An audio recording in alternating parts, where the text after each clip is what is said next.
It's Friday. It is Friday, and I'm holding not one but two rocks. Whoa.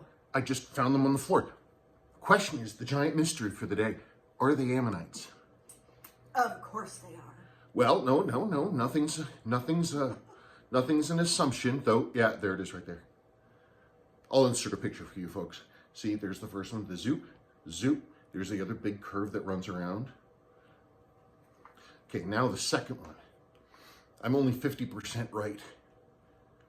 Oh, Jesus, it's right there. Look, there's the middle, and you can actually see some of the little chambers in there. Do you see them? Yeah. Scooping around. So anyway, I'll put in pictures if anybody cares. Wait, oh yeah. Anyway, it's Friday. Mm-hmm. So what's up? I dropped one of my rocks. Oh no. Oh no, where am I gonna get another rock? I don't know. Anyway. Okay, well I guess I'll do... Oh wait, wrist check. Oh right. Wrist check. Okay, for wrist check, I am wearing one of my incorrect, not complete custom builds. Do you think I could just hear the dog snoring? Maybe. If you heard something grumbly, that was the dog snoring. So this is the 60... I did a video about this because I got this in the junk watch lot, this dial and the case and everything. I don't have the right case back. But this is the 6106 version of what is called the MAC-V SOG dial. There's no current proof that this is a MAC-V SOG, but I don't know. I mean, there's one guy that I spoke to, and he said his dad was issued one. I don't have his contact information anymore, so I can't verify that, but I don't know. I just think it'd be funky if this one was not one of those, because the dial's exactly the same. But who knows? I'm missing the original case back, and I was missing the original bracelet, but I went through my crap, and I found this empty case. I dug through everything, but it has its bracelet. So I'm going to put that bracelet on there, and I'll see how it looks. Now it's your turn. Well, you can do more of the discussion about what makes this now like super cool, because you haven't yet. Right. Just for those of you who don't know, this is a really weird and rare Seiko brand. Go like this. There we go. Really good. This is, I'm sorry, this is a really unusual and strange Seiko model. I can find almost nothing on it. There is a civilian version of it. I say that because this one has, again, a loomed Arabic dial. But what's really crazy about it is the case code is ALH. That's aircraft aluminum. I don't believe Seiko used it on any other model that I can find. But if anybody can figure stuff out, that would be cool. Yeah, that would be really cool. Oh, but anyway, you didn't tell them what else was cool. I didn't tell them the story. Okay, so I've been moving and changing and doing stuff and cleaning up things, and I had a watch box with stuff on the top of it, and I had to open it up to get something. And I don't know, this watch was on the top, and I heard it go thunk onto the shelf behind it. I'm like, oh well, it fell on the shelf. Then I forgot about it. How many days later? 4. 4 days later. 4 days later, I look where the watch was, assuming it was just sitting behind the box. It was sitting in a plastic tote buckety thing in about 4 inches of water. It had been sitting in water for 4 days. It was perfectly fine. Wow. So first you leave a watch in snowstorms, and then you accidentally water test. Snowstorms and sub-zero temperatures. Yes. Like multiple days of sub-zero temperatures. Yeah, so I guess this one is actually waterproof, huh? Mm-hmm. 4 days in water, and I picked it up soaking wet, and I shook it, and it started right up, and I cleaned it off. And he does not recommend water testing your watch by letting it sit in water for 4 days. Well, you know, what are you going to do? Well, it's a good watch, and if anybody knows anything about it, please let me know. Okay. I did, by the way, I got time to put it on the correct bracelet. I'm not sure if it makes it too fancy. I don't know. What do you think? You think that's interesting enough? I don't know. Anyway, let's do it. Okay. Because we didn't do it last week. I have to go back 2 weeks to mail call 185. Okay, but this is mail call 186. From Spooler. Why don't you use a static heat source and rotate the rings over the heat source? Ain't that something that could work? I thought of that. There are a few things that I tried. First I tried a a clothes iron with the steam off. I tried soldering equipment, soldering tips to see if I could get hot. I tried hot water. And in every case, it either didn't work or it would get to the point where it's starting to work and then the ring would melt. I think what might, I mean, I don't know if you could have like a laser pull. You need something that's like a flash thing. In like plastics and rubber manufacturing, they actually do that. They flash the product, and it's just a whoop, microsecond of like superheat. That might do it, but I don't have access to that kind of thing. You need something that will superheat the surface in a millisecond while not transferring any energy to the rest of the ring. Okay, well, somebody else said something about that. Really? So Sidewalk Astronomy Netherlands, he said, I saw folks using hydrogen peroxide on plastic to change the color. Maybe that's an idea. Flash heater, which we don't have access to. Microwave, I would think that would melt it. It would probably melt the whole thing. Yeah. So peroxide was his suggestion. I can try peroxide. I might have already tried that. But you know what? What the hell? I'll try it. Okay. Yeah, we'll see. We'll see. That's what you need. Something that's just like boom, and just the surface softens for just a second. Okay. Nathan Barnes. Hey, Spencer and Sabrina. Thank you for your advice on assessing the dial of my Seiko 7580-30 MACV SOG. Wondering if you could offer some additional advice in the next video on analyzing the 7580-30 MACV SOG dial and what to look for on the front, back, etc., as well as what you have seen in terms of alterations to authentic dials. Well, I don't own one, which I don't own one, which is silly because I'm the guy that discovered the model, and I don't own one. I mean, when I discovered that what the model was, because I was looking at a picture and running recon, and I was like, I have that watch. And I went and looked at it. I'm like, yeah, it's the same thing. It's the same watch. And then I wrote a little article about it, and here we are. I don't have one. You wrote an article. I made posts and stuff about it and talked about it. The problem is I don't have one.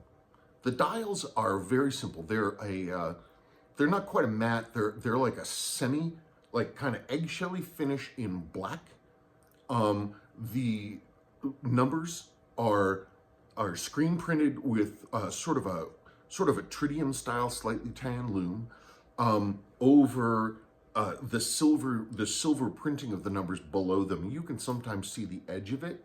The lume is going to be puffy. It's going to stand up from the thing.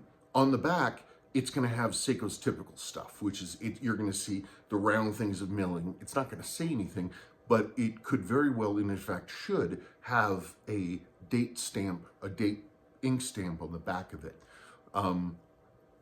Compare that to the case back date. It should be the month before, but we've seen where a dial that is made for a limited run sometimes gets made that same month. The 6117 6420 Osaka Navigator, for example, all the dials that I've seen, which is one, the dial date matched the case back date.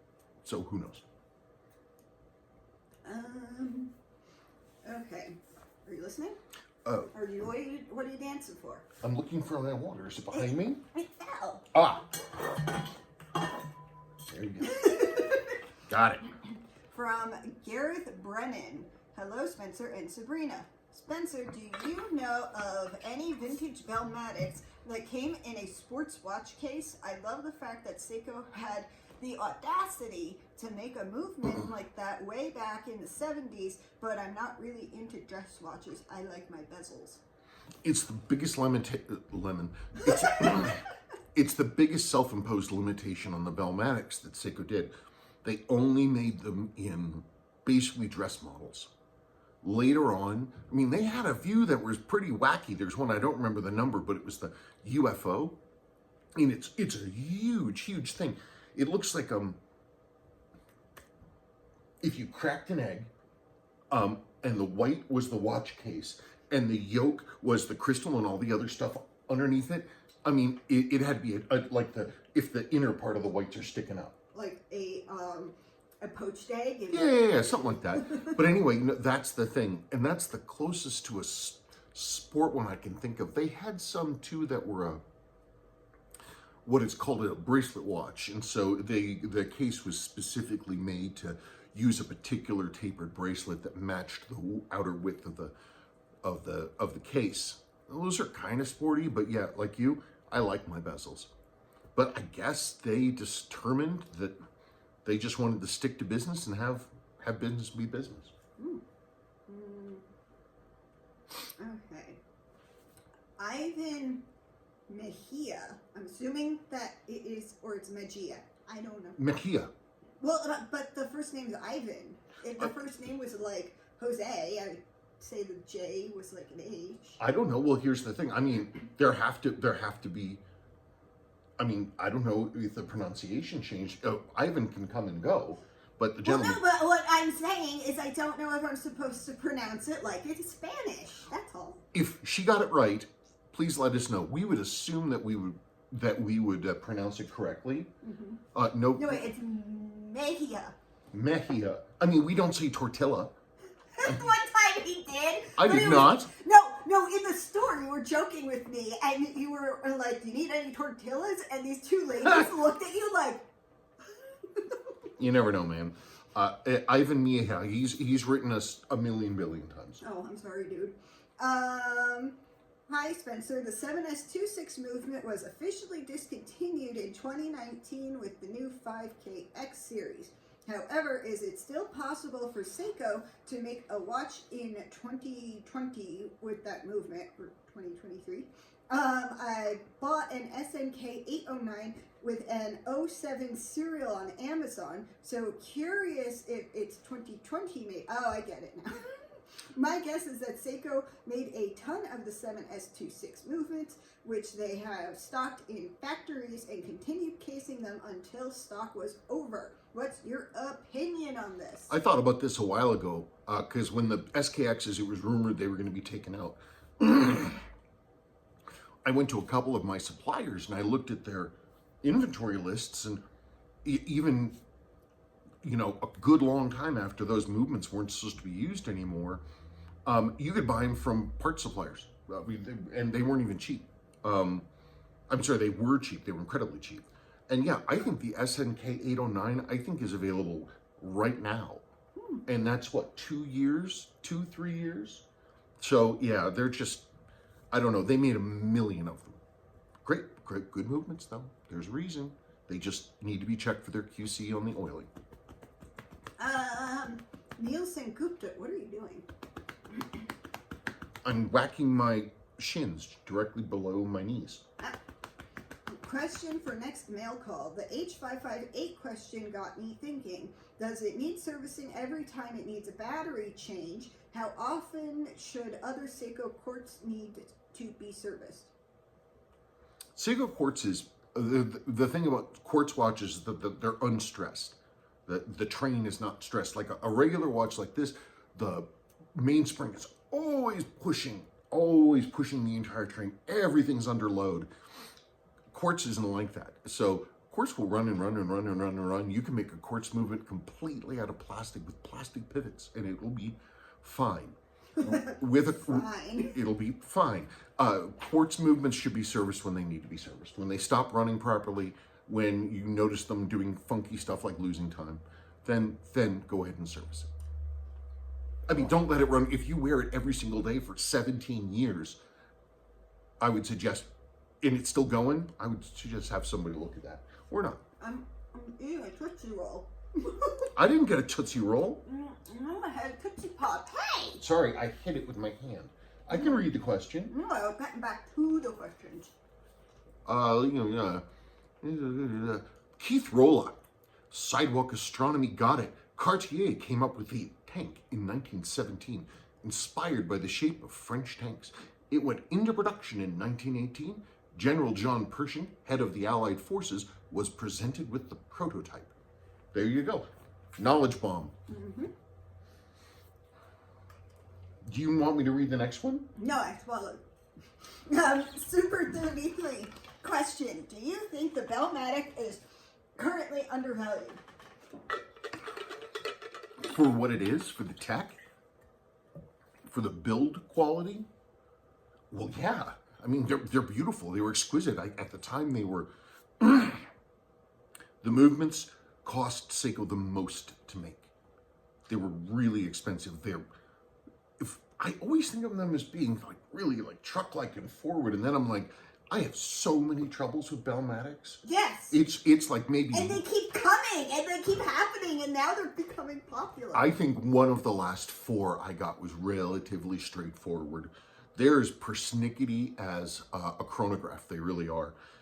Yeah, I mean, if you're looking straight at the tech, they're worth more in their design. Problem is, there's a lot of them. There aren't many hardcore Bellmatic collectors, mostly because there aren't a huge wide range of watches that had that. And like the earlier questioner pointed out or asked about, there really aren't any sport models. There's nothing else you can do with it. So they're beautifully made, and relatively speaking, they're crazy bargains, but they may never be expensive simply because they're not hardcore collectible, so you don't have people looking for them, and there's a solid supply. Until those things reverse, they're not going to be worth a whole lot. Pardon me. From Ayo Buthiana. I remember the name. All right, thanks. What do you think about hot water? Oh, for the thing. And then cool it down with ice water, the yellow indicator ring. It's too slow. I tried that, actually. Believe it or not, I tried that. I tried to have the ring on like a bed of ice and that, or something like that, but it was extremely cold and it didn't really work. And it's also really messy. You need to have as few moving parts as possible. Okay. And another one from Sidewalk Astronomy Netherlands. Bagels as in the books, did they have those in the USA too? No. I read that stuff when I was living in England. We had it there, and also all those books were at my grandparents' house back east. So I'm aware of them. From Shane Clota something. Sorry. Let the loom be. I don't know what he's talking about though, but that was his opinion on it. Let the loom be. I'm trying to remember. Is there a title for the video? It's from Mail Call. Well, yeah, but did you save the title of the video? I always put the title of the video so I know what video it came from. Yeah, it came from the Mail Call. Oh, I'm sorry. I'm so apologize. Okay. I'd leave the loom be. I'll have to think on that. I don't remember what watch it was. No, it's you would. it's one of these watches I looked at. I don't exactly remember which one, but it'll come to me. I don't think I've done anything to it yet. I don't remember because I haven't reloomed anything for a good number of weeks. So I don't think I did anything to it except forget which watch it was. Okay, now the junk dial lot video from Aaron Dennis. I like the square case Tressa, though it does seem a little bit more dressy than I normally prefer. They tend to feel a lot like a bigger watch when they are on my wrist. So, well, no, this one's a lot of people giving their opinions on the two. Okay, well then go for it. So there were 2 watches. Oh wait, that must have been one of the 2 watches I was considering. Because there were 2. Maybe he put the comment in the wrong video. No. You know what? Actually, I was talking about my my all black Landeron 248 powered diver chronograph. Because it has the original lume and it's really patinaed down. Like really patinaed down. It makes it so that and it would have been white originally. And I'm like, I go back and forth, keeping it or not. I don't know. The thing is, I can't read it, so really. And so if I put in a new lume again, I could read it and that'd be great. But then I'm like, I don't know if it would be like, perfection to see it relumed, or if it would be like crap. But if it was like crap, you know who I can blame? Me. Do you know who can redo it? Me. Mauro Gomez. Hi Spencer, how is the best way to fix up the scratches on a dial like those? I have a number of, I guess you could call them techniques. it's really hard. It's really, really hard. It can be. Because you got to have a light touch. And it depends on the kind of damage. I just did a sort of a surface touch up to a blue Kakume dial. With one of the JDM ones, the non-lumed ones. Of course, it's JDM, but the non-lumed. But it had a whole bunch of scratches and things on it because it hadn't been stored well. And I hit it with 2 very light coats with an art spray called Damar Varnish. It's a semi-gloss varnish, and it's thin and it's runny, and it does. And that dial looks great. I'm always a little hesitant to do anything like that because I swear to you, 9 times out of 10, the dials look better when I don't do anything except clean them. A lot of my repairs I can still see, which makes it worse for me. However, I have also been able to have some success with, using various enamels in the smallest brushes commercially available that I can find for a scratch, and you thin down a clear gloss enamel, you thin it down the heck out of it. So there's only a tiny amount of that gloss enamel in there. Then you have to get with magnification and try to get down in the scratch with, again, the smallest possible brush I can find. So if you imagine a scratch just like a channel, right? You have the brush come down, and you want the thinned out clear lacquer to fill that scratch. And I've done it. I haven't done it consistently, and it's a crazy pain in the butt, but it can be done. The final best word you can say about dials is anything you can do, the less you touch them, the better. Says he who has completely stripped dial. Well, I don't have any. The dial stripped itself. It did. The dial stripped itself. What am I supposed to do? How would a dial strip itself? Well, because the owner, I'm talking, by the way, about a 4420 Grand Seiko with a gold cap case. So that's not plated. It's a stainless case with literally sheet gold over the top. But whoever owned it had not been taught to take care of their things. They were an irresponsible owner. They didn't respect the piece that they had. They didn't treat it well. I mean, people designed that for a very specific reason. Everything from the function to the aesthetics of the thing. And this guy bought it and just beat it to death. So irresponsible. Jesus. I'm telling you. Yeah, but aren't you supposed to take care of your well, things? but what did he do? Okay, did he get acetone in it? No. It got stripped. No. What happens is he just wore it, and then the crystal got cracked. Also, I don't think he ever did seals on it. You should probably post a picture of the dial. Oh yeah, here, you want to see? Well, I have to tell you, the dial. Well, wait, let me finish. Okay. So it got all this water damage, all this crazy water damage, and also sun heat damage. So I don't know where he was, but it was hot and it was humid. And most of the layers of the dial, the top coat and the tint coat over the metal, almost all of it was gone. Some of it was kind of attached, maybe 40%. And, I couldn't do anything to keep it, and it looked terrible. And so I was just trying my gently clean the thing, gentlest possible way, and just whole sections were just coming off. And the ones that were staying there just looked gross. So what I did is I pulled everything off the dial. I pulled all the markers, I pulled the Seiko, I pulled the GS logo, and now I'm just looking at the dial and I'm trying to decide what to do about it. And that's what I'm going to put in right now. Okay, so here is what's left of this. I have the hands and the crown and the dial. When it came to me, it looked, would you open? Gosh. When it came to me, it looked far, far worse than this. But that still looks pretty bad.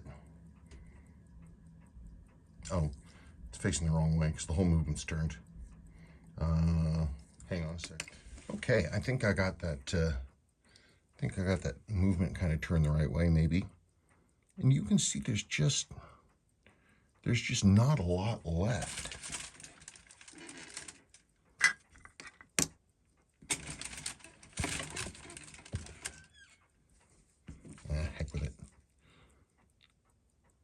So it was originally white, and then this stuff is all the brown stuff around where the markers would be. When I put them back, it's some kind of sunburning in the top lacquer. And then all this stuff literally was just attached. So what I did, I pulled everything off the dial. Everything. And I'm trying to decide what to do. All nice and clean from the cleaner. Ready to put back on, but the big question is, okay, so what do? I mean, it looks awful. Would you stop that? Stop it. Stop it. Stop that. So anyway, it looks terrible. Right now, I could strip it to metal and do just a clear coat, and then put the applied logos back on, or leave it as is. Or does somebody have another suggestion? I went and actually in that same, this is another 4520. Notice it's only a King Seiko, yet it's the same exact movement as the Grand Seiko. That was where the dude's name was. He went and dug it out of there. You can see a little bit of that sun burning here. It's sort of brown and tan. It's actually the reason this kind of patina I don't like, and so I don't wear this watch as a result, which is too bad. I love this crazy. It's like each one is like the tip of a katana or some other Japanese style sword. Once you see it, you can't really unsee it. Like the tip of the blade. So I call these blade cases. I think they're really cool. I haven't quite figured out though what in the heck to wear them on. Some reason it keeps telling me to go straight, not tapered straight. In fact, I think I'm getting sick of tapered straps. In any case, so yeah, this is a GS. Now, what's cool about these cases is people think, oh, they're gold cap. People think they're gold plated. They're not. There's actual gold sheeting around the outside. Stainless case, won't rust. Solid gold sheeting on the outside. So, if one can restore the case lines, this would look really good. But that dial isn't going to make it. Okay. Well, that's it for that. So anyway, I'm trying to decide what to do about it. From Ignacio Moniz Valenti. I love the Bolero. Is it Bolero or Bolero? No, it's Bolero. Oh, cool. It is a very nice watch, but in my humble opinion, with a dark brown leather strap band could be better than the bracelet. Yeah, that's the one. The Bolero is the one that came on that weird Expando bracelet, and it was literally Expando, and they were made in Germany in like 1939. And remember, it came out of an estate like down in Florida. Okay. And it had that dial with like the font for the numbers looked vaguely vaguely Hebrewish to me. I mean, it was the regular numbers, but the brush strokes, I mean, I don't know, it's funky. It was like, I couldn't quite figure it out. Yeah, that's a cool watch, and I agree. We'll see. The other one, the Tressa, that's really cool, but the dial damage is just, it's a bit much for me. Again, lots of water and somebody not taking care of their watch, and it did a number on the dial. But, I'll see what I can see. If I can make it prettier, I think it's a really nice watch.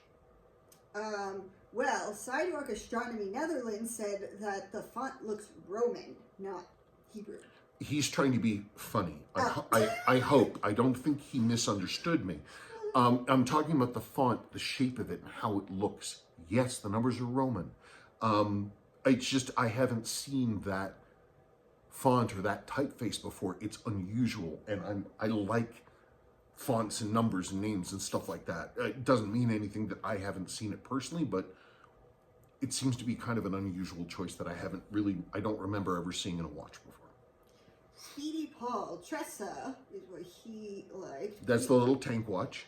Please, on both, show us how you clean up the scratches and dirt on the dials. Oh boy, well that's real interesting. Every time I go into a dial cleaning session, literally, I have no idea what I'm going to be facing. There's like a general parameters of things that might happen, but like, you know, moisture and sun and heat and humidity all do different things to those dials. And, you know, it depends. It depends because you got to get the, I don't know. We'll see. We'll see. When I pull them, if ever I get time to do that, I'll do it. Okay. Now we're on to the 62 MAS restoration video from Vlair Keys. Always find these restoration videos so therapeutic for some reason. Very cool to watch and very cool watch as well. Yeah, thank you for that. I I appreciate that some people believe some people like my videos because they're restful or something, which is great. People have said that, and it confuses me a bit because I think I'm not the most restful person, but I'm glad that some people are finding the videos that was a great restoration. I had a good time with it. Jeff117, for a movement this rusty, the dial is quite amazing. I was right, this one is going to be an extremely nice piece. Yeah, that 62 MAS, the dial in my hands were basically perfect. The water, I think it was a one dose, I don't know what happened, but there was a lot of water in there, but it did a relatively speaking small amount of damage. It killed a ton of the screws. It killed the entire winding assembly. But the water, the closest got is it wicked up between the edge of the dial and the case. And so it rolled over a bit on the top of the case, on the top of the dial, just a little bit. And I had to clean that off, but that's super lucky. Super lucky. I cannot believe that dial escaped. And it's an exception to my rule, which is that good lume equals a good watch. Well, because the movement was rusty, but it wasn't that rusty. Good lume, that's all you care about. Anything else can be dealt with. If you don't have the cosmetics, don't even start. Okay. Okay. Super Cruise, beautiful work, Spencer. You are correct about the keyless on these 6217s. Clutch gear, date corrector, and minute wheel teeth get eaten on these. Really cool watch, though. Yeah, the day and date, the way that thing is put together, the 6200 is sort of an embryonic precursor to the 6100, 6105, and 6106, 6117, 6119. And so when I'm doing a 6200, they're clearly, you can see that their DNA that transferred to the later model. There's a big reason why Seiko had really great keyless works in the successive models, because the keyless works in the 6200 is just this agglomeration of stuff and levers and springs, all of which are independent, and click levers. And the big thing is you got to make sure that the springs, that the gears have sharp teeth, that everything is clean and really screwed down. Nothing is like bent up, allowing anything to flex. Springs have got to be springy. They can't be half collapsed. If nothing is worn, you're pretty much fine. And even if it is a little worn, as long as it's clean and nothing is wobbling, you should be good. But boy, because if you pull that stop out, if like you pulled it a third click and you're going to be turning back and forth, if there's any play in that, it's basically it's going to relax. And that wheel lever is going to come away from the minute wheel, which is how it would click in for time setting to drive the cannon pinion and then the hour wheel. And it's just, I don't know. It's one of these things. It's a pain, but once you get it set up and you know how it can go wrong, it's dealable. It's not black magic, thankfully. Well, it sounds like it to me. You're like talking about like wheels and stuff and things, and I've seen the inside of watches a million times, and you've pointed at things to me, and I'm like, basically the entire keyless works is way too complex, and Seiko figured that out. They're like, one, this is way too complex. Two, we're spending a lot of money to make a whole bunch of independent parts that themselves are often multi-piece parts. So it's a ton of manufacturing. It has a lot of weak points. It has some things that are simply useless, like to basically press down for the stem release. they did this crazy overkill thing. Normally, it's just either sitting in the lever like a 6309, it just sits there and goes back and forth, or it's a one-piece thing like 6139s, that kind of stuff, where it's a one piece. They took, what they did is the keeper, the pusher column sticky thing comes up into the keyless works, and it actually has a cutout, and the spring for that actually latches in underneath it, and it's literally made of spring steel. So it's like they're using all these crazy different parts to replicate this. They didn't need to do any of it. And so they said, why are we doing this? And then they stopped. Well, that was smart, because considering how they, don't make parts once the watch is gone. Well, the good thing is that the 6200 movement series, the 6200 series movements they're plentiful. They're around. And most of the parts exchange. Some don't, but most people aren't going to be fooling around with this, a 6216 or 6218. Those are the ones they have a different mainspring arbor, they have a different barrel, the barrel and train bridge is slightly different, and they have different sized arbors, but all the other stuff, keyless works, as far as I remember, is the same. Corey Cavalieri. That's a great name. Beautiful watch and really enjoy the reference, but didn't they have a reputation for taking on water, and that's why they switched to the cushion style case? Which watch is this? 62 MAS. Oh, well, no, the problem, okay, sorry. It wasn't a case problem. Even for the 6105s, it was not a case problem whatsoever. It was a lack of a screw down crown problem. That's it. The problem is that those older models, Seiko did the crowns the old way. And in the old days, you would have, the crown, the round crown, and the cap on it, and the gasket would be inside the crown, and then the crown is basically permanently sealed inside the crown with this lock. They made it as a piece. So if you wanted to get, a new gasket and make your watch waterproof again, you had to go find one of these new old stock crowns. What does Seiko love to do? Not continue making their parts. Not continue making parts, and so people just didn't do it. And it made it a lot easier for water to get in, and as a result, that's why 6105s and 72 MASs have such terrible... 72 MAS? 62 MASs have so many problems with dial loom damage. Once they went to the screw down for the 6306s, 6309s, they were good to go. I don't know why they didn't, though. I mean, the first 6159 in the late 60s, they had screw down crowns.